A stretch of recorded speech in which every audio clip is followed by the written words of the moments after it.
Porque a fé sem as obras pra ti tem o valor que ela tem. Nós temos que pregar a palavra, pregar aquilo que Deus manda, aquilo seja que machuque, seja que seja de qualquer forma, a palavra tem que ser pregada, aleluia. Não pregues facilidade para o caminho do céu, se não houver santidade, o cristão jamais verá Deus. Pastor que usa cajado ao conduzir as ovelhas será bem recompensado quando ao Senhor devolverás. Pregadores de rosa, pregue os espinhos também. Pregue que Deus é amor, mas é justiça também. Porque a fé sem as obras pra ti tem o valor ela tem. Pregadores de rosas, pregue os espinhos também. Pregue que Deus é amor, mas é justiça também. Porque a fé sem as obras pra ti nem valor ela tem. Aleluia, louvado seja Deus. Aleluia. Aleluia. Pés aqui, aleluia. Já louvamos ao Senhor, já exaltamos a Ele. Agora vem a hora principal, a hora do alimento, a hora da doutrina. Muitas das vezes falamos doutrina, né? Doutrina, não. Doutrina é a palavra de Deus. Doutrina é aquilo que é pregado, aquilo que o pastor prega, aquilo que vem do trono de Deus. Aleluia, louvado seja Deus. Coloque as suas mãos para cima. Senhor grandioso Deus, eterno Pai.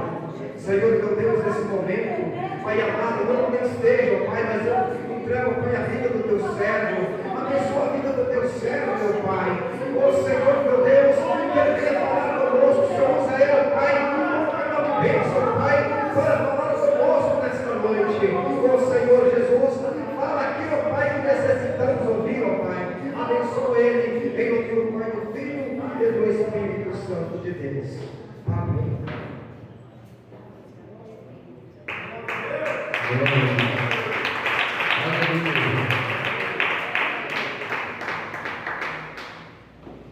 Quem vai receber a bênção de Deus, dá glória a Deus. Glória a Deus. Cumprimento a amada igreja com a paz do Senhor Jesus. Amém. Os irmãos todos têm um cânon sagrado, a Bíblia. Abre comigo, por gentileza, o Evangelho de Jesus Cristo, para escrever em João, capítulo 5, versículo 1. Para nossa meditação aqui essa noite. Quero externar a Deus gratidão pela vida de cada irmão, de cada meditante, que Deus possa abençoar de forma sobrenatural. Glória a Deus, glória a Jesus.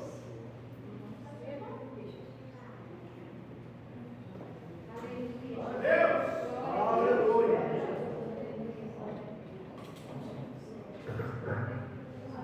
Aleluia, Jesus. Quem achou da glória a Deus? Glória a Deus. Epígrafe do texto, a cura de um paralítico de Betesda. Depois disso, havia uma festa entre os judeus, e Jesus subiu a Jerusalém. Ora, em Jerusalém, a próxima porta das ovelhas, um tanque em hebraico chamado Betesda, ao qual tem 5 alpendres, e outra tradução é 5 pavilhões. Nesse jazia grande multidão de enfermos, cegos, coxos e paralíticos, esperando o movimento das águas. Porquanto o anjo descia em certo tempo ao tanque e agitava a água, e o primeiro que ali descia, depois do movimento da água, sarava de qualquer enfermidade que tivesse. E estava ali um homem que havia 38 anos e se achava enfermo. E Jesus, vendo deitado e sabendo que estava nesse estado havia muito tempo, disse-lhe: queres ficar são? O enfermo respondeu: Senhor, não tem homem algum que, quando a água é agitada, me coloque no tanque, mas quando eu vou, desce outro antes de mim. Jesus disse-lhe: levanta-te, toma a tua cama e anda. Começa a dar glória, glória, glória, glória a Deus. Deus querido, essa pessoa que entrou aqui essa noite, ó Pai, em busca de uma vitória, em busca de uma cura, em busca de um milagre, meu Deus. Pai querido, o Senhor é o Deus grandão da Galileia, que cura o câncer, que cura, meu Pai, o morro. O Senhor, meu Pai querido, que reina de todas as doenças. Foi dito, Pai querido, que lá em Isaías 53, o Senhor levou sobre nós os nossos pecados, o castigo que nos traz a paz estava sobre o Senhor. Ó Pai, abençoe o teu povo, meu Pai, pelas pisaduras do Cordeiro Santo, eu profetizo bênção, vitória e milagre. Eu te peço em nome de Jesus. Assenta, meus irmãos. Depois que você sentar, glorifica o Rei da Glória.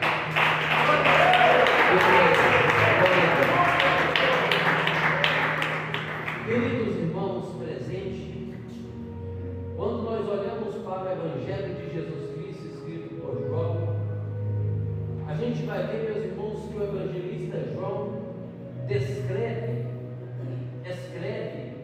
a maneira como Jesus ele veio e a maneira como ele operou vários milagres, a qual os outros evangelistas não vai contar, porque João era um discípulo que se inclinava no peito de Jesus, ou por que não dizer, era um discípulo que tinha mais intimidade com Jesus, ao qual você reparar na história vai dizer que todos os discípulos morreram, meus irmãos, martirizados, mas a história vai dizer, pastor Jeová, que o apóstolo João, ele não negou Jesus, ele não confessou que o imperador é Deus, ao ponto de jogar ele numa banheira de azeite fervendo, e ele saiu de lá como se estivesse numa banheira de água fria, saiu ileso, sem nenhuma mancha, sem nenhuma queimadura. Aquele imperador, ele reconheceu que Deus estava na vida de João, e o que ele fez? Pegou João e mandou João para a ilha de Pátio, aonde, meus irmãos, as pessoas eram sentenciadas, podemos dizer, a prisão perpétua, porque lá tinha muitos animais, e se a pessoa tivesse sorte, sobreviveria, se não tivesse sorte, um animal matava. Mas João foi lá para a ilha de Pátio e teve a revelação do Apocalipse. E João ele vai contar, meus irmãos, aqui sobre um milagre do Senhor Jesus, porque Jesus fez muitos milagres, ao ponto de João dizer que se todos os livros se contassem a história de Jesus, os seus milagres não caberiam numa livraria, porque Jesus fez muito mais milagres nos seus 3 anos e meio de ministério. E a Bíblia vai dizer, meus irmãos, que em Jerusalém havia 7 festas anuais todo ano, mas as 3 festas principais que até hoje acontecem em Jerusalém é a festa do tabernáculo, a festa da Páscoa, depois de 50 dias depois da festa da Páscoa, a festa do Pentecostes. E Jesus Cristo, ele sendo submisso à lei, à autoridade, porque ele não veio quebrar a lei, ele veio cumprir a lei, ele veio cumprir os 613 mandamentos, as leis. Então Jesus Cristo, ele vai para Jerusalém para aquela festa, porque todos os varões judeus eram obrigados para estar nessa festa. É como se saísse uma lista de pessoas que é convocado para ir para alistar o exército, para servir uma guerra. Não tem como correr. Então Jesus, ele sendo submisso, ele vai para essa festa em Jerusalém, a festa do Pentecoste. Jesus, quando ele está subindo, meus irmãos, para ir para essa festa, a Bíblia vai dizer que Jesus, ele teve a necessidade de passar no hospital daquela cidade. Betesda, meus irmãos, significa casa da misericórdia. Jesus Cristo, na sua onisciência, ele sabia que tinha um homem que tinha 38 anos que precisava de um milagre, 38 anos que se encontrava enfermo, 38 anos que se encontrava prostrado, 38 anos que ninguém estendia a mão para ajudar. Eu não sei como você entrou aqui essa noite, eu não sei se você tem um problema que tem 5 anos, 10 anos, 20 anos, mas eu quero te dizer através da palavra do Rei dos Reis e do Senhor do Senhor, Ele tem poder de te curar, de te libertar e de mudar a história da tua vida essa noite, em nome de Jesus Cristo. Aleluia. E Jesus, meus irmãos, quando ele entra naquela cidade, a Bíblia vai dizer que tinha 5 alpendres, ou qualquer dizer 5 pavilhão, que na verdade foi construído pelo rei Salomão. E em cada alpendre daquele comportava 50 pessoas doentes. Só você dividir 5 vezes 5, vai dar quantos? 25. Então tinha 250 pessoas que estavam ali, 50 pessoas em cada alpendre. Então, meus irmãos, todas as pessoas de tudo quanto é tipo de sorte e de enfermidade. Jesus, quando ele está subindo, meus irmãos, para Jerusalém, ele vai passar, meus irmãos, na porta da ovelha. Ele vai chegar ali perto do tanque de Betesda, e ele vai ver um homem, meus irmãos, que está 38 anos enfermo, 38 anos dependente das pessoas. Meus irmãos, porque ele não conseguia andar, ele não conseguia fazer nada. Eu não sei a história da vida desse homem, que a Bíblia não vai dizer pontualmente a vida dele, mas eu sei, meus irmãos, aleluia, que esse homem foi levado para lá criança, porque tinha 38 anos que ele estava lá, e ele não nasceu, meus irmãos, naquele estado. Se você for observar no final do versículo 5, você vai ver, meus irmãos, que aquele homem contagiou, meus irmãos, aquela doença por causa que ele tinha pecado contra Deus. Quando Jesus encontra ele no templo, Jesus fala: não peque mais, para que não suceda coisa pior. Mas observando o texto sagrado, Jesus olhando para ele, e Jesus pergunta para ele se ele quer ser curado. E ele começa a expressar para Jesus o grau de abandono, abandonado pela família, abandonado pela sociedade, abandonado, meus irmãos, aleluia, por todo mundo que ele conhecia. Mas Jesus não abandona ninguém. Talvez você está passando por um estado, aleluia, mesma coisa desse homem. Talvez você precisa de uma bênção, precisa de uma vitória, e no momento que você se encontra mais debilitado, ninguém te estende a mão, ninguém te ajuda, mas você chegou no lugar certo, você chegou em Betesda, casa da misericórdia, e você vai sair daqui cantando o hino da vitória. É no nome de Jesus Cristo. Glória a Deus. Jesus pergunta para ele: você quer ser curado? Ele começa a contar para Jesus um grau de abandono, abandonado por todos. Imagina, meus irmãos, que aquele homem, aleluia, a família dele deixou ele lá, porque se dizia que um certo vez, o anjo, melhor dizendo, descia em cada ano, descia naquele tanque, agitava aquele tanque, e o primeiro que é jogado naquele tanque era curado de toda a sua enfermidade. Umas pessoas não acreditam nisso, uns teólogos não acreditam nisso, mas eu confio pela Bíblia. Se está escrito na Bíblia, eu acredito que está escrito na Bíblia. Eu não acredito em história de teólogo, não, eu acredito no que está escrito na Bíblia. Se, meus irmãos, ele estava lá 38 anos, se ele não visse ninguém ser curado, ele estaria lá? Não estaria. Então, meus irmãos, ele estava ali 38 anos. pessoa passava na frente dele, e ele falava: ó, o outro ano é eu.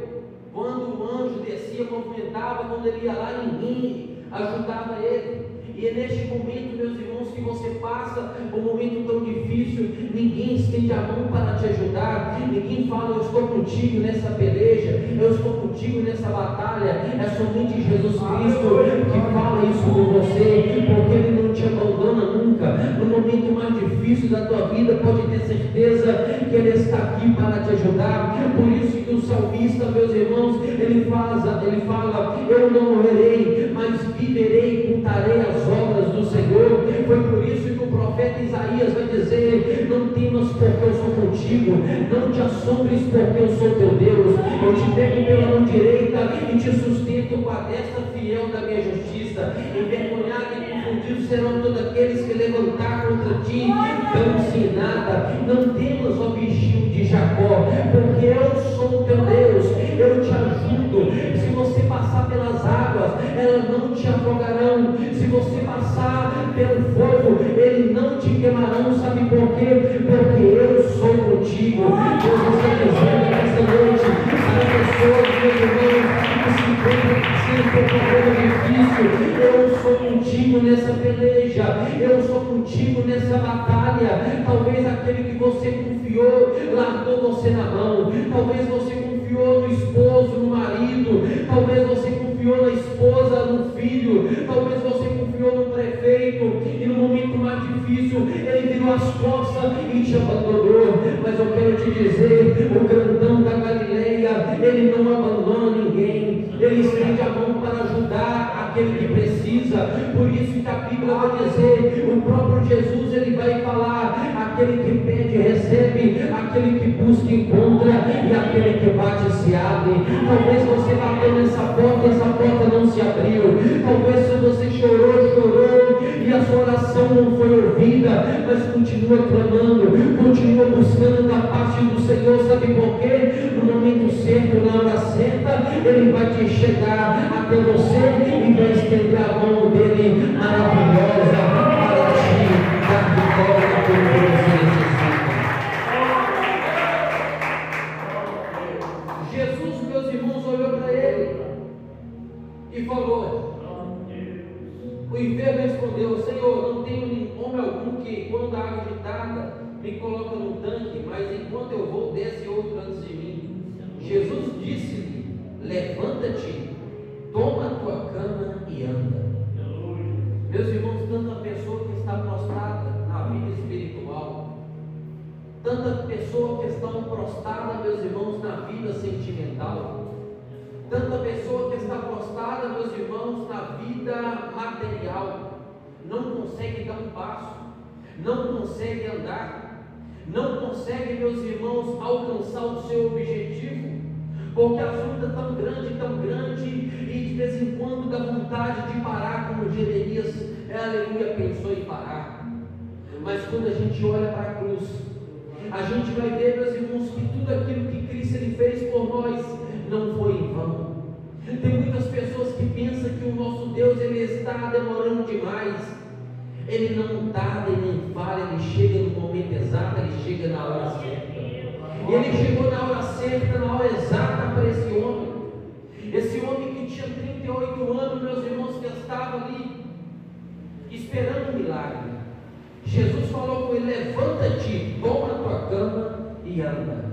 Jesus está dizendo para a igreja dele aqui essa noite: aquela causa da justiça, você vai cantar o hino da vitória, porque eu estou solucionando para você. Aquele casamento destruído, eu estou entrando ali para garantir a vitória na tua vida.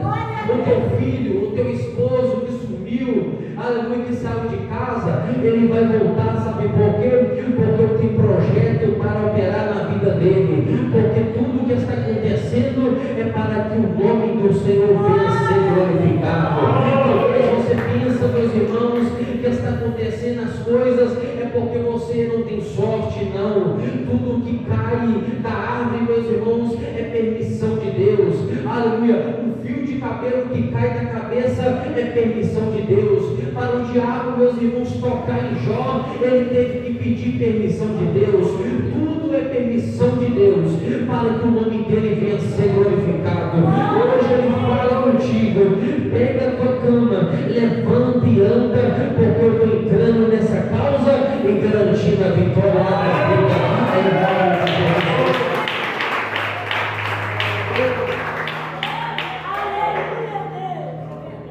Logo aquele homem ficou são e tomou a sua cama e partiu, e aquele dia era sábado.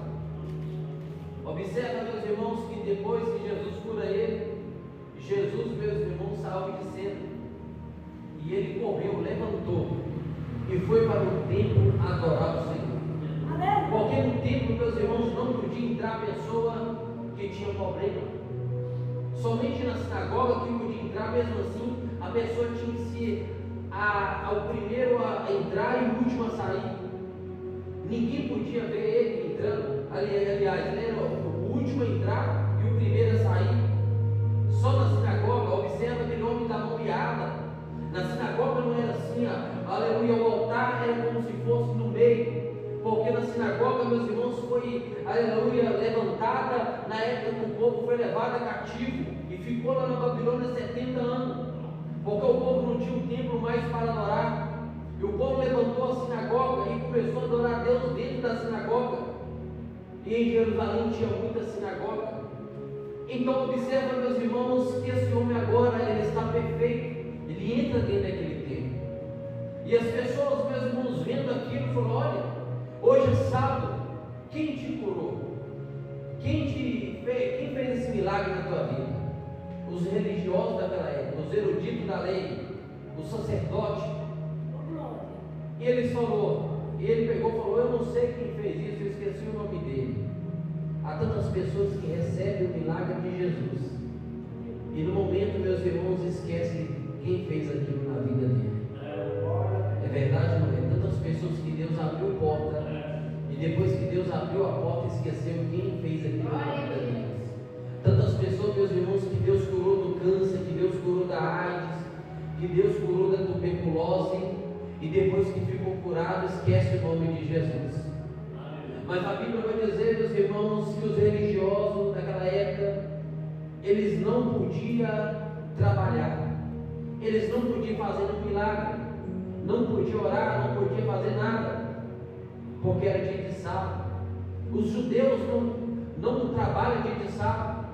A escola sabatina adventista não trabalha no sábado. Meus irmãos, eu não estou falando de doutrina de igreja. Cada doutrina de cada igreja, a pessoa que está lá tem que seguir. Não é pecado? Não é pecado. A Bíblia fala para guardar, né, os 7 mandamentos. Mas o mandamento, meus irmãos, o 7º mandamento é o dia de sábado, porque domingo é o primeiro dia da semana. E como nós guardamos o sábado? Nós guardamos porque nós temos Cristo no nosso coração. O nosso descanso é em Cristo. Enquanto nós estamos em Cristo, meus irmãos, não tem sábado, não tem domingo, não tem segunda, não tem terça. É todos os dias nós descansamos naquele que vive e reina para todo sempre. Aleluia, Jesus. Pode exaltar que Ele merece. Depois disso, Jesus encontrou no templo e disse: eis que já estamos são, não peques mais, para que não te suceda coisa pior. Meus irmãos, tem pessoas que às vezes adoecem, porque tem que adoecer mesmo, para que o nome do Senhor venha a ser glorificado, para que Deus possa curar. Mas tem pessoas, meus irmãos, que adoecem fisicamente, espiritualmente, é porque sai da presença de Jesus, é porque esqueceu dos mandamentos do Senhor. E Jesus repreendeu esse homem e falou com ele: olha, não peques mais, para que não te suceda coisa pior. Mas espera aí, pecar, todo mundo aqui peca. A Bíblia falou que nós herdamos a velha natureza adâmica. Em Romanos 5, 26 ou 23 fala que todos pecaram, destituídos foram da glória de Deus. Mas o pecado aqui, meus irmãos, é coisa pior que nós imaginamos. A Bíblia vai dizer que tem pecado que é para a morte. Qual pecado que é para a morte? Abraçando e contra o Espírito Santo de Deus que não tem perdão. Outro pecado, meus irmãos, aleluia, que desagrada a Deus, é o pecado de adultério. Deus odeia o adultério. Deus odeia esse meus irmãos, Deus perdoa sim, que o nosso Deus é misericordioso, Ele veio aqui para perdoar os nossos pecados. Se você for olhar, meus irmãos, de Gênesis a Apocalipse, nem Adão, nem Abraão, ninguém, meus irmãos, conseguiu cumprir as 613 leis. Moisés foi um usado por Deus, mas virou, bateu na rocha 2 vezes, pegou a escritura que Deus escreveu com o dedo dele lá no Monte Sinai e quebrou no pé do monte, sendo que Deus lá em cima já tinha perdoado o povo. Deus falou que destruir todo o povo. Moisés falou assim: olha, Senhor, se o Senhor destruir ele, pode arriscar meu nome do livro da vida, pode tirar eu, aleluia, de cena. Sabe o quê? O que vai dizer os egípcios? Que o Senhor tirou de lá para matar nesse deserto? Moisés foi um intercessor, ele intercedeu e Deus não matou o povo, mas ele mirou quando chegou no pé do monte. Ele pegou aquela pedra, meus irmãos, escritura escrita pelos dedos de Deus, e quebrou. Abraão desobedeceu, a promessa que era Sara, ele deitou com Agar. Você vê tantas coisas, meus irmãos. Se você falar de cada homem na Bíblia Sagrada, todo mundo, meus irmãos, não teve um momento de fraqueza. A Davi ele pecou, Salomão ele pecou. Outras pessoas falam que Salomão foi condenado, Salomão foi excluído da salvação. Como você fala desse? Como eu falo um negócio desse? A Bíblia, meus irmãos, ela não fala sobre isso, porque quem tem o poder, meus irmãos, de salvar e mandar para o inferno é somente Deus. Se você for olhar a Bíblia Sagrada, em Provérbios, Salomão está um jovem com toda a sua sabedoria. Em Cantares era um jovem apaixonado pela jovem sulamita. Ele vai escrever o amor dele pelaquela jovem, simbolizando o amor de Cristo pela igreja. Mas quando chega, meus irmãos, em Eclesiastes, Salomão tinha pecado. Ele tinha casado com 700 mulheres e tinha ficado com 300 concubinas. Ele tinha 1000 mulheres. Ele tinha feito 3.000 provérbios, mas ele peca. E Deus falou que ia rasgar o trono e destruir ele por causa do amor de Davi, seu pai. Mas a misericórdia do Senhor foi grande na vida de Salomão. Observe que Salomão vai escrever Eclesiastes com bastante riqueza de detalhes sobre a misericórdia do Senhor. Ele vai falar sobre a mosca que cai no frasco, né? Ele vai falar sobre o jovem para não pecar e para buscar o Senhor enquanto é jovem, antes que venham maus dias, não ter nele contentamento. Você vai olhar, meus irmãos, em Eclesiastes, aleluia, Salomão explicando às pessoas para não cair no mesmo erro que ele caiu. E como a gente pode, né, já sentenciar alguém, falar que a pessoa já foi para o inferno. A pessoa tomou um tiro ali, meus irmãos, a gente tem que orar com a família da pessoa, a gente não sabe, só Deus sabe o destino da pessoa. Tem pessoa que gosta de julgar.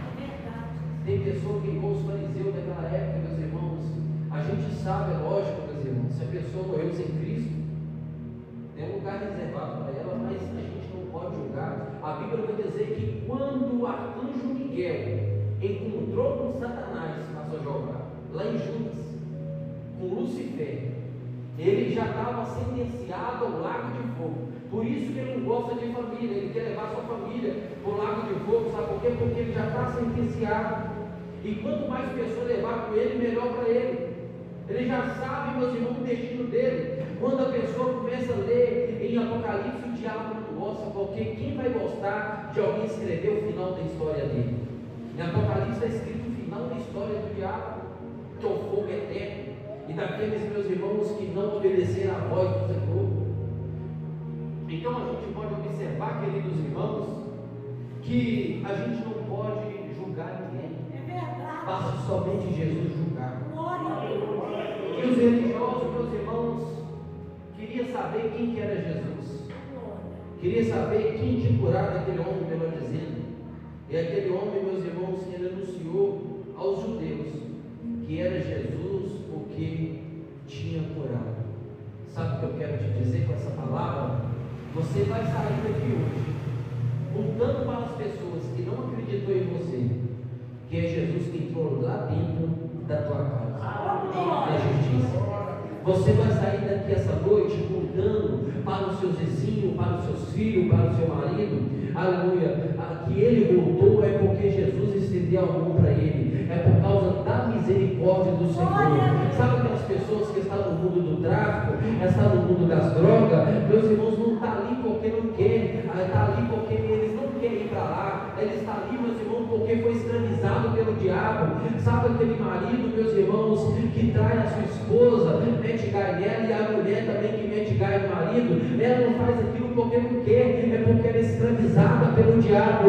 Mas Jesus, essa noite, ele está repreendendo toda a fúria do inimigo, e ele repreendeu a obra do diabo e fazendo essa pessoa ficar livre. Nós somos livres, meus irmãos, nós não somos escravos do diabo mais. Todos aqueles que estão em fora, meus irmãos, é escravo do diabo. Nós não estamos mais escravos do diabo. Você vai chegar aqui na frente e vai contar: olha, meu filho, ele voltou para casa, meu marido, ele voltou para casa, aquela doença que eu estava suspeitando disso, daquilo, Deus me curou, aquela porta que não se abria para mim, ela vai ser, Deus abriu uma porta maior. Aquele estudo que você está fazendo, aleluia, estudando para fazer aquela prova, para passar na faculdade, Jesus vai abrir sua mente, que você vai gravar cada coisa, e quando chegar no momento de fazer a prova, você vai ver que a prova é mais fácil do que você imaginava. Deus vai abrir sua mente aqui essa noite.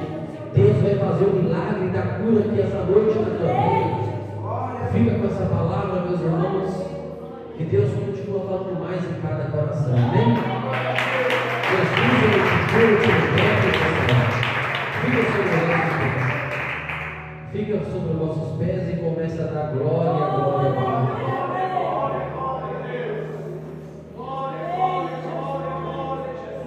Meu Deus, muito obrigado, Pai querido, por essa palavra. Meu Deus querido, o Senhor conhece cada coração, que cada pessoa está enfrentando dentro do seu lar, no local do seu serviço, onde essa pessoa frequenta. O Senhor conhece a batalha, as pelejas, as labutas, meu Pai. O Senhor conhece, ó Pai querido, cada coração. Essa pessoa que, meu Pai, não tem força nem para dar glória a Deus. Essa pessoa, meu Pai, não consegue mais chorar na tua presença. Tanto sofrimento, meu Deus, tantas batalhas. Essa pessoa que tentou passar nessa prova e não conseguiu. Pai querido, eu profetizo pelo teu nome, que toda sorte de vitória e de bênção vai vir até essa pessoa. Cura, meu Deus amado, minha mãe. Cura, meu Pai, cada pessoa que está aqui, Senhor. Dá vitória, meu Deus amado, eu te peço em nome de Jesus. Assenta, meus irmãos, desocupa as mãos e glorifica o Rei da Glória.